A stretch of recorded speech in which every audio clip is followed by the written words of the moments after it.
Everyone, this is the Crystal Cove State Park Red Route hike. Now, Crystal Cove has a few recommended hiking routes that are in their maps. This is the Red Route. This is the longest one. It's just under 10 miles. And it kind of does a loop around the park.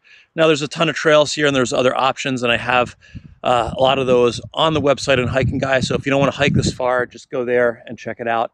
But this is a beautiful hike. Normally, when it's clear out, you can see the ocean and Catalina, maybe even Japan or China, depending on the visibility. But today there's a marine layer, so you can't really see. And when you get up in the hills, you can see north towards Mount Baldy and Angeles National Forest. So the views are nice. When it is foggy, you don't get the views necessarily, but it is nice and cool. When it's sunny out, it gets hot here.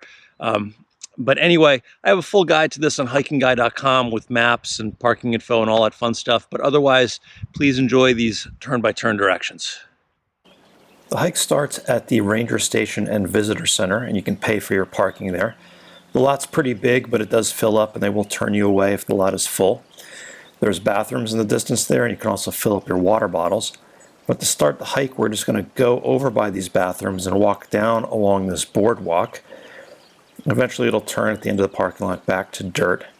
We're going to go down here. Now you can see some trail runners. We share this with mountain bikers, trail runners, and yeah, usually people are pretty good here about telling you they're coming, but just keep a heads up. Now, shortly after that, you're going to go to the left. You can see this trail sign here. The trails are all very well marked, but we're going to continue to go down along this road that goes to the campsite. Now here, there's a little side trail to the beach to the right. We're going to continue down to the left. And this whole portion here that I'm showing you is pretty short. And it eventually comes down to this second lower parking lot area down here, where there's also bathrooms if you need to go or fill up with water. This is your last chance for a while. When you get to the bottom of that hill, there's a trail board. This is kind of the start of the trail and the hike. The other one was a little connector. And off to the right there are the bathrooms and parking lot, but we're going to go to the left onto Morrow Canyon Trail. And Morrow Canyon starts at the end of this bridge, and we're just going to go across the bridge. Now once you get across the bridge, there's a small side trail back here to the right. This is not the trail. People confuse this sometimes. It's actually the next trail, which as you can see right up ahead there, right there where that yellow sign is. That's the trail that we're going to take to do the red loop. And here it is. There's a little trail sign. You can see the trail is small here. This is called the BFI trail, big F incline. You can use whatever word you like for F, but you can see it's steep here, this big fat incline. It's steep, and this is going to be the toughest climb right out of the gun to start, but it's not too bad. You're going to get some ocean views when it's not so cloudy. And eventually you're going to come up to the Amaro Ridge Trail. Now this is paved, but only for a little bit. This whole area used to be used for cattle ranching and semi-developed, and the park started, I think, in the 90s, and it's reclaimed the land. Now, while you go up, if you turn around to take a break, you're going to get some beautiful views of the ocean, Newport Beach, and the top of Laguna Beach over there. But anyway, once you go up the steep part, it's not super long. You're going to climb about 500 feet. The trail will level out a bit, and it's not steep the whole way. And that's probably the toughest climb of the whole hike. But there are a lot of ups and downs on this climb, on this hike, so just be aware. It can be tricky. Where you come to this junction here, there's a side trail off to the right. We're going to go straight. And you're going to see this white sign over here. There are good signs and trail signs all over the park, and I'll show you how to read the trail signs if you just go to the article on HikingGuy.com. Now your next junction will be here. We're going to go straight, but this is basically a descent back down to Morrow Canyon, but we're going to go straight, continuing on Morrow Ridge. You can see off to the right there's some white fences. That's an ecological restoration area. And you can see it goes uphill a little bit here. And there's some ups and downs on Morrow Ridge, little steep uphills, but nothing like the climb we initially did. So keep going straight, and eventually you're going to come to Lower Morrow Campground, which is here on the left. The trail can look kind of tricky. It kind of looks like you want to go in there and hike up the road to the left there, but you're actually going to go to the right and go down. And there's bathrooms up there as well, right off the trail, so if you need to go, this is a good option. You can see the trail is pretty wide, easy to follow. And soon after that, you're going to come to the Upper Morrow campground. And you can reserve these online and stay here. They're primitive campgrounds. There's a bathroom, but nice places to stay. It can get hot here in the summer if you do it, just a heads up. And once again, another primitive toilet. We're going to keep going straight on Morrow Ridge. And there's some ups and downs after that. Some of them are steep, but nothing long. Everything's pretty short. And at the top of, I guess, the last steep section on Morrow Ridge, we're going to come up to the side trail here, the missing link, which is right there. You can see the trail sign. It's easy to miss if you're cruising. You can see you can go straight there. But we're going to make the left and go into the park. You can see the trail signs again. Now, this is a small trail, small and windy, and you can see it's not one of the wide kind of fire road trails that we were on before. It's beautiful. There are mountain bikers here. It's a little bit trickier, so listen to them. A lot of times they'll have bells on their bike so you can hear them coming.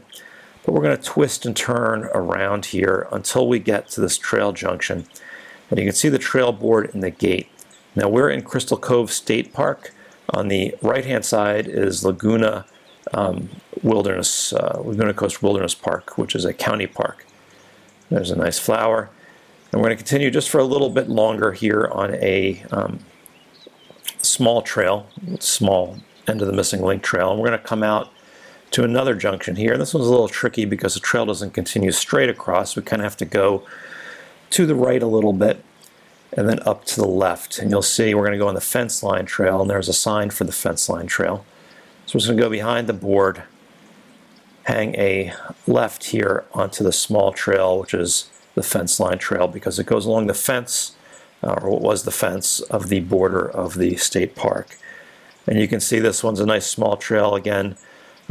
Beautiful. Watch out for mountain bikers that are here, but really nice. And sometimes you can get glimpses into the canyons from here and the mountains if it's clear. Now when the fence line trail ends, we're going to make the left onto the Red Tail Trail, and if we went to the right, we would go up into Laguna Coast Wilderness Park again. But we're not. We're going to go left and go downhill. And at the next junction here, kind of meanders for a while, but there's a trail off to the left here called the Rattlesnake Trail. But we're going to stay on the big trail. There's a trail sign once again, and trail markings, but we're going to stay on the right and go downhill for a little bit until we get to the Deer Canyon Campground, which is going to be our last bathroom opportunity before the end. And here it is. There's the bathroom. Another place you can camp if you'd like. And when you get here, the wide kind of fire road trail ends. There's the sign. You can see. Do your business there. And the fire road sort of ends, and we go through a very scenic part of the red route where it's nice and narrow. It's a little overgrown because it's been raining here lately, but it's a really beautiful and quiet, peaceful part of the hike here. And it's level for a little bit, but eventually you're going to have to go up, and we're going to go back up to another ridge. And this climb is, I wouldn't call it easy, but it's not as tough as the first one probably. And there's sections that aren't this steep. This is probably the steepest section here. Now, after you climb to the top, you're going to come to another intersection here. This is the no-name trail, no-name ridge. And you can see there's the trail sign once again. If you go up to the right, you'll continue up into the hills, but we're going to go down to the left and head back down towards the ocean. Now, unfortunately, there are some ups and downs. These aren't big climbs, but they're pretty steep. There's probably 3 or 4, maybe 2 or 3 ups and downs between here and the end. Now here's the Cutoff Trail that goes back down to Morrow Canyon, and we're going to go straight here. The other thing to mention is that if the marine layer isn't here, you can start to see the ocean and start to see some of the canyons and homes around the area. And here this shot gives you a good idea. You can see the trail continuing up there and around the ridge. This is kind of the vibe here. And it is steep, so Be careful in the downhills. It's easy to slip if you're cruising. But just keep going straight. And then eventually you're going to come to the last kind of trail junction, or the first last trail junction. That's the Poles Trail down there. And then right after that, there's another junction for a little cutoff to that same Poles Trail. Very close together. But we're going to go straight. We're in the finishing stretch here. If you look down into the canyon, that's Morrow Canyon. That's the trail that we took where the bridge was. If you went straight up that trail, that's where you would be.